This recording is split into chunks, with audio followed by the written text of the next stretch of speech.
Hello everyone, welcome to सक्षम civil services. आज हम लोग जो है एल नीनो और ला लीना छोटा टॉपिक है, इसको डिस्कस करते हैं और साथ में साउदर्न ऑक्सीलेशन, वॉकर सर्कुलेशन और एनसो जैसे टॉपिक को देखते हैं। तो एल नीनो और ला लीना समझने के लिए हमें वॉकर सर्कुलेशन समझना जरूरी है। तो ये है क्या? तो इसको सिंपल भाषा में समझते हैं कि वॉकर सर्कुलेशन है क्या। ये एक तरह से क्या है, एटमॉस्फेरिक सर्कुलेशन है।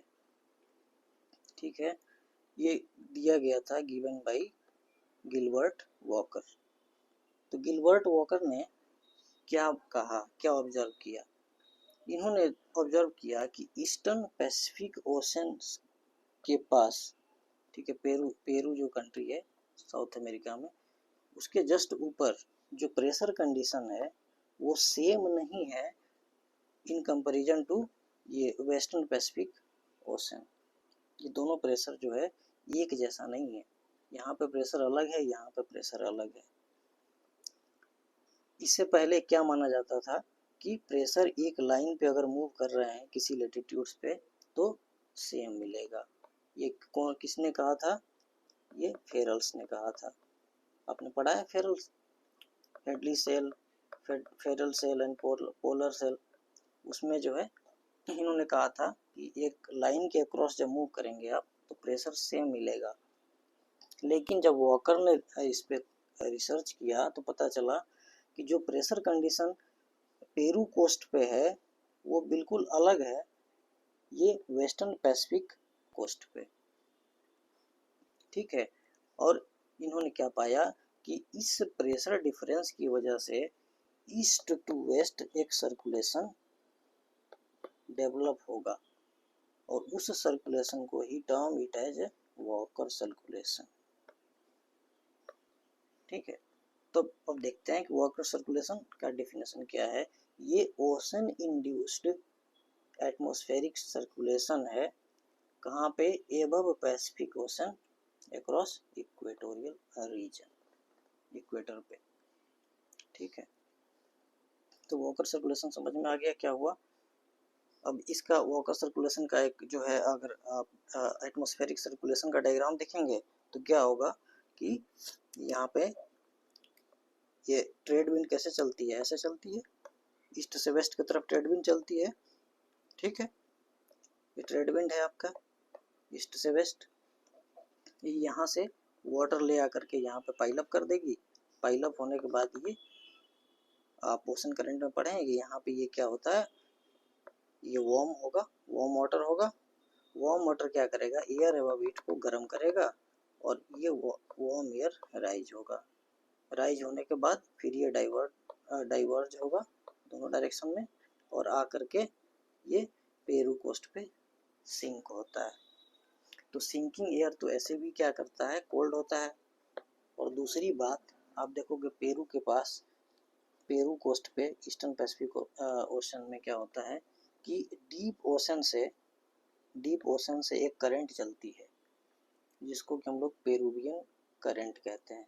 और ये करंट क्या है, यहाँ पे अपवेलिंग के थ्रू ऊपर आती है और न्यूट्रिएंट्स लेके आती है प्लस कोल्डनेस लेके आती है। तो एक तो यहाँ पे देखो सिंकिंग एयर है, दूसरी बात यहाँ से क्या हो रही है, कोल्ड जो है डीप वाटर यहाँ पे आ रहा है।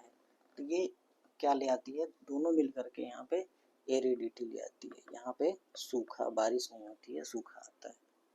और यहाँ पे इंडोनेशिया रीजन में क्या होगी, बारिश होती है, अच्छा खासा बारिश होती है। ये क्या है, वॉकर सर्कुलेशन है। अब देखो क्या है एल नीनो के बारे में क्या होता है, इन्होंने क्या बताया एल नीनो क्या होता है। एल नीनो क्या है कि जो वॉकर सर्कुलेशन है वो कुछ महीनों के लिए डिस्टर्ब हो जाता है। जो वॉकर सर्कुलेशन हुआ ठीक उसका उल्टा होने लग जाता है ओशंस में। ठीक है, तो होता क्या है कि अपवेलिंग नियर पेरू कोस्ट क्या हो जाएगा, वो रिड्यूस्ड हो जाता है, बहुत ही ज़्यादा कम हो जाता है या फिर ना के बराबर रह जाता है। रीजन क्या है इसके रिड्यूस होने के पीछे, नो वन नोज। अभी तक इसके बारे में किसी को जानकारी नहीं है। अब अपवेलिंग नहीं होगी तो यहाँ पे क्या होगा, पेरू कोस्ट पे यहाँ पर अपवेलिंग होगी नहीं तो कोल्ड वाटर यहाँ से आएगा नहीं। और जो ट्रेड विंड है ये उल्टा ऐसे चलने लगती है यहाँ पे, ये इसका भी रीजन किसी को नहीं पता क्यों ऐसे चलती है। अब ये जब उल्टा चलेगी तो यहाँ पे पाइल अप कर देगी क्या, वार्म वाटर को, वार्म वाटर यहाँ पाइल अप होगा, यहाँ पे डेफिसिट हो जाएगा। ठीक है, तो ये यहाँ से वार्म वाटर ऊपर उठेगा, उठ करके फिर डाइवर्ज होगा, यहाँ सिंक होगी वेस्टर्न पैसिफिक रीजन में, यहाँ पे क्या होगा, सिंक होगा, यहाँ पे क्या होगा, राइज होकर के कंडेंस होकर ये बारिश कराएगी। यहाँ पे पेरू कोस्ट पे क्या होगी, बारिश हो जाएगी। और ये जो वेस्टर्न पैसिफिक रीजन है जो कि आपके इंडोनेशिया का रीजन है, इंडोनेशिया ऑस्ट्रेलिया वगैरह जो है, तो वहाँ पे ड्राइनेस क्रिएट होगी, सूखा पड़ जाएगा। ठीक है, एल नीनो इसी को कहते हैं। अब देखो क्या होता है, लालीना क्या होता है। लालीना जो है ये कुछ नहीं है बल्कि वॉकर सर्कुलेशन का इंटेंस वर्जन है। इंटेंस वर्जन मतलब जो भी वॉकर सर्कुलेशन है वो बहुत तेज होता है और इंटेंसिफाई हो जाता है। तो जब वॉकर सर्कुलेशन और इंटेंसिफाई हो जाएगा तो ईस्टर्न पैसिफिक ओशन में क्या होगा, पेरू कोस्ट के पास क्या होगा, जो डीप से जो वाटर आ रहे थे, ओशन वाटर आ रहे थे, वो और ज़्यादा आएंगे और ज़्यादा आकर के यहाँ पे एकदम कोल्डनेस, बहुत ज़्यादा कोल्डनेस क्रिएट करेगा।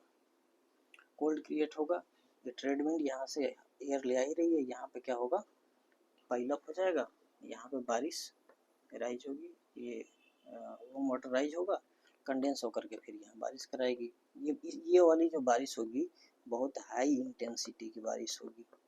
तो ये इंडोनेशिया रीजन, ऑस्ट्रेलिया रीजन और इंडिया में कभी कभी भी क्या होती है, फ्लड लाइक सिचुएशन डेवलप हो जाती है जब लालीना आता है। तो यहाँ पे तो पेरू कोस्ट पे बहुत ज़्यादा फर्क नहीं पड़ेगा क्योंकि यहाँ तो ऐसे भी ड्राइनेस है, ड्राइनेस रहता है तो कोई दिक्कत नहीं होती है।